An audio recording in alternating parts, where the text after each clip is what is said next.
Hey guys, in honor of Geek Week, I want to talk about one of my favorite things in the world. Manga. More specifically, my favorite manga authors of all time, Tsugumi Ohba and Takeshi Obata, or as I like to call them, TOTO-san. This manga creating team have made such amazing works as Death Note and Bakuman, and are currently working on a third project which I'm super excited for because I'm sure it'll be just as good as their previous works. However, there is one major flaw that seems to afflict this dynamic duo. TOTO-san are extremely sexist. Now, I don't know if they've ever announced this publicly, privately, or even if they're aware of it, but it shows clearly in their manga that they either don't understand the female mind, which is entirely possible, or that they just look down on women.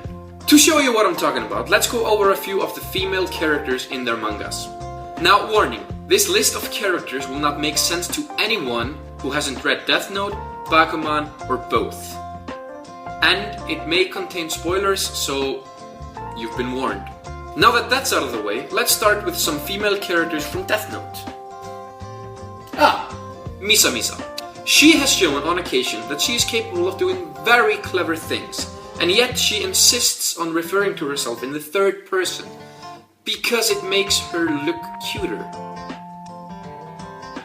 Not only is she dangerously immature, which shows clearly when she refuses to kiss a fellow actor in a movie scene because she has a boyfriend, but she is so hopelessly devoted to Kira that at times you just want to cringe. And when you're ready to cut your life in half twice for the same person, how much self-esteem can you really have? Don't get me wrong, I like the character, I just think she could have used a higher IQ, some dignity, and, well, common sense. Next! Oh yes, Kiyomi Takeda. Strong and clever woman with her whole future ahead of her. Until she meets light.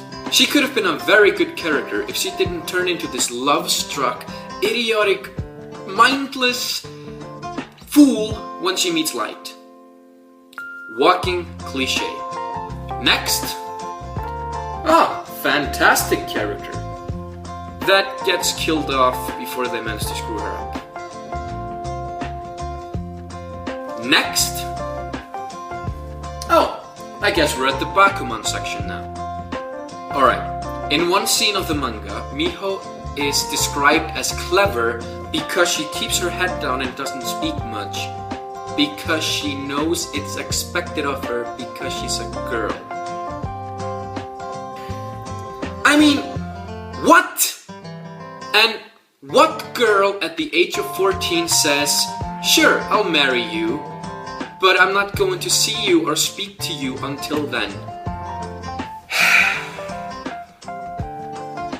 Next. Kaya, you'll turn this around for us, won't you? Strong-willed, athletic, bossy, fantastic female character. But then again, you did assume that a guy wanted to date you just because he said he wanted to talk to you for a second. Then you said you'd completely support his dream just so that he would date you even though you didn't like him all that much. Whenever you'd get into an argument, all he'd have to do is say "I love you" or do something like propose to get you to shut up. And it would work.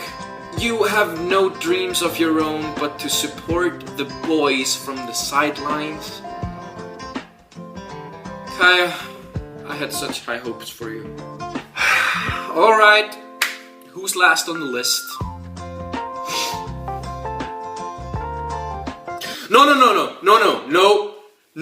No! I'm not touching that with a 20-foot pole. No! Take it away!